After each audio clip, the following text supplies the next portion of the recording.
Over 1,000 American nurses have left the United States for Canada in the past year alone, not taking a travel assignment, not going to go visit family, but packing their cars and driving nearly 2,000 miles to start over.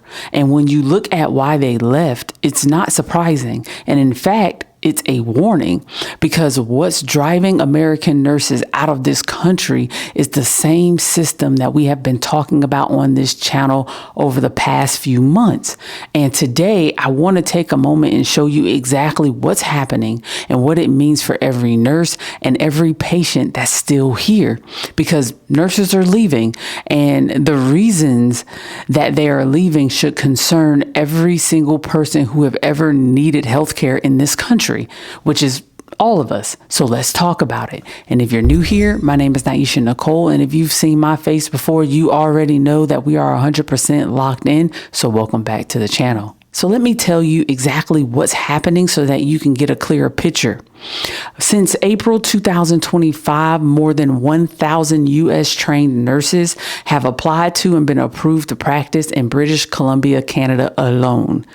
Not all of Canada, just one area in Canada, but the numbers are steadily climbing. And according to the British Columbia College of Nurses and Midwives, it has been confirmed that between April 2025 and January 2026, 1,028 nurses have been approved to be able to practice.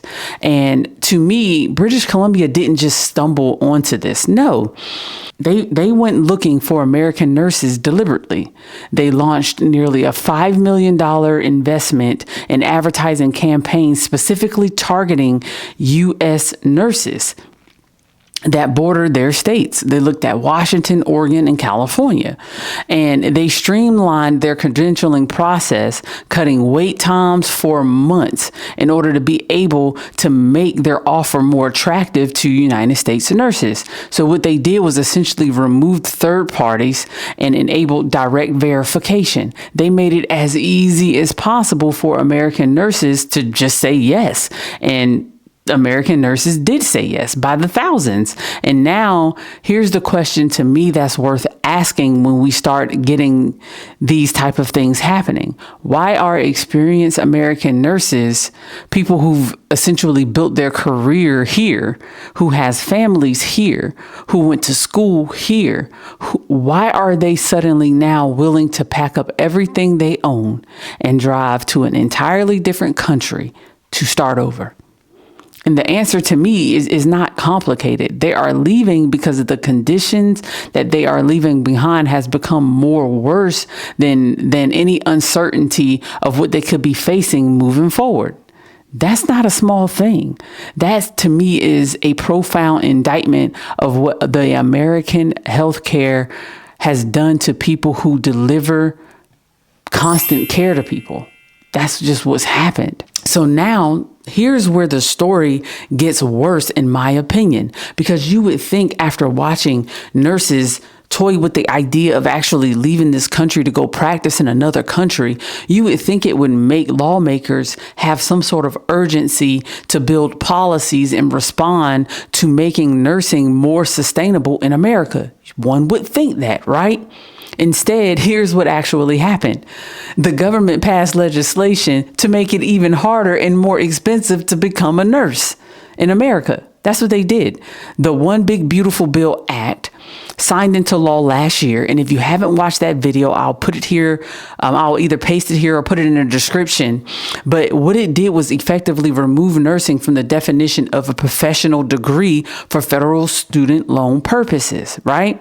And what that means in practice is graduate nursing students, people who want to pursue becoming a nurse practitioner or becoming a CRNA or getting their DNP, can now borrow significantly less federal loans than what they were able to before.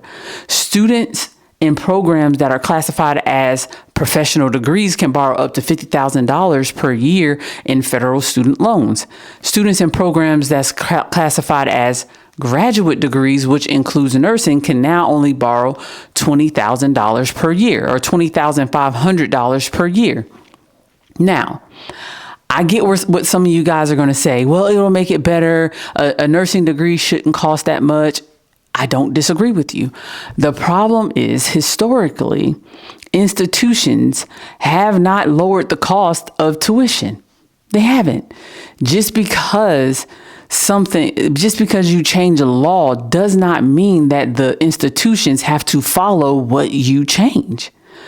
A program right now to become a nurse practitioner can cost, on the low end, $40,000. On the high end can be $80,000 or $60,000. And to me, that gap is enormous.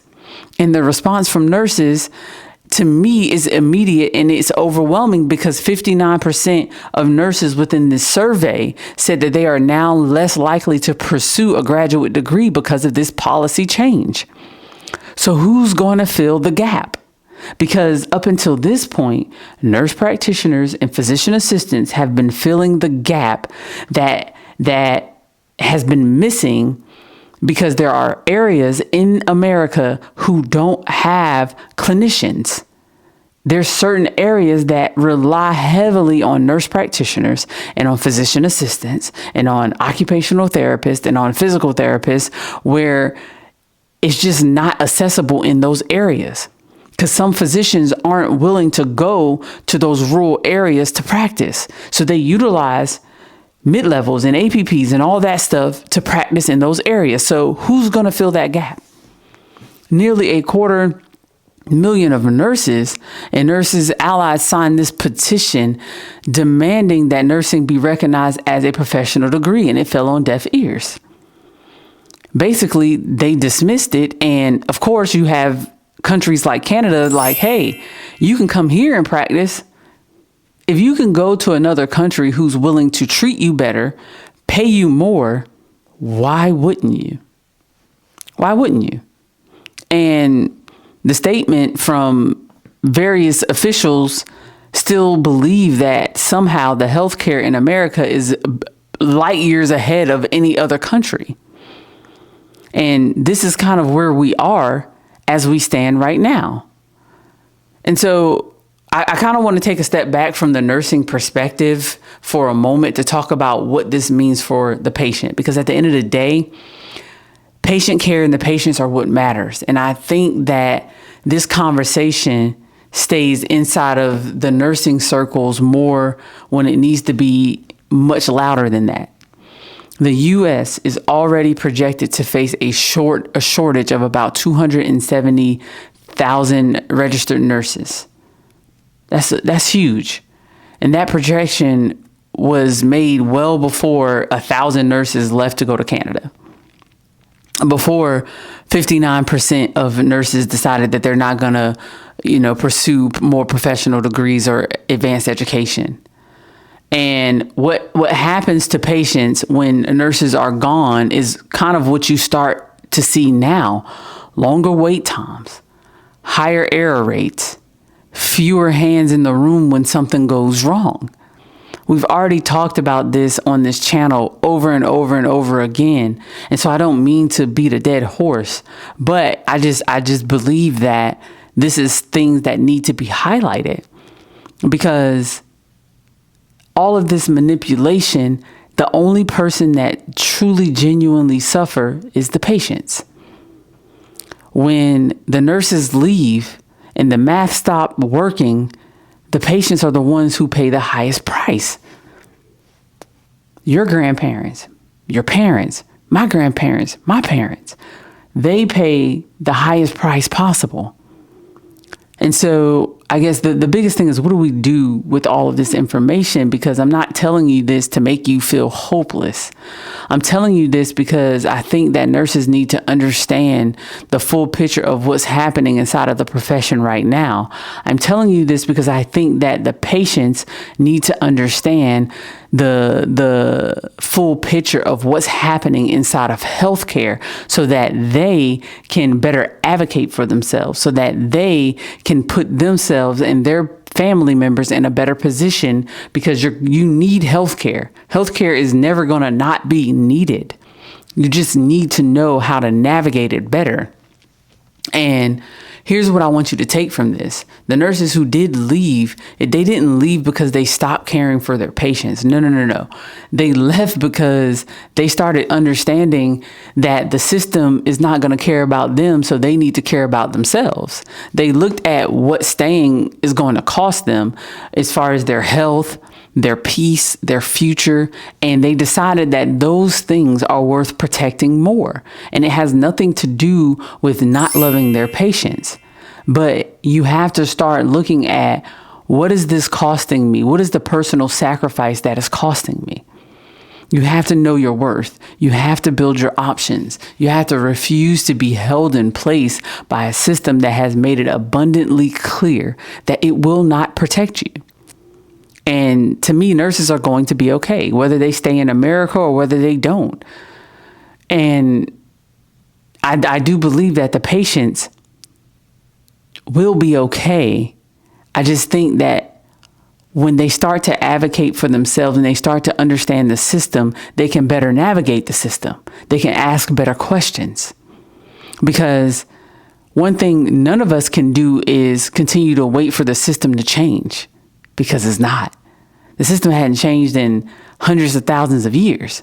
So to believe that it's going to change now is a false belief. But you do have to start building something and building things that give you the power to choose.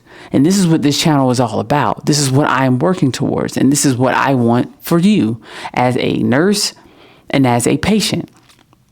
Not because you're weak, but because you want clarity. You want to be clear about what you're worth. You want to be clear about what you're willing to accept and what you're not going to accept. You want to be clear about how staying can cost you more than leaving. And again, I'm not telling you to leave. No, I'm not telling you any of those things. I'm telling you to get a clearer picture about your worth, about your options, and about who you are. And what you're willing to and not to absorb. Because to me, nurses who've built something outside of the system, those are the ones who have options. Those are the ones who have the runway to be able to make these decisions. They're not trapped out of financial necessity to a system. Those are the nurses who get to choose. And a choice to me is everything. And you guys already know I am here every single Sunday. I appreciate you so much.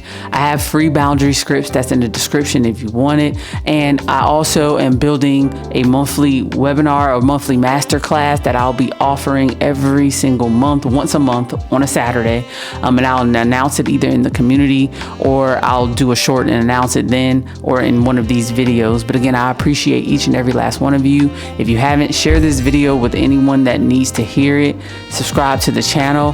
You know where I'll be every Sunday at 11 a.m. My name is Nyesha Nicole. I'll see you next Sunday. Peace.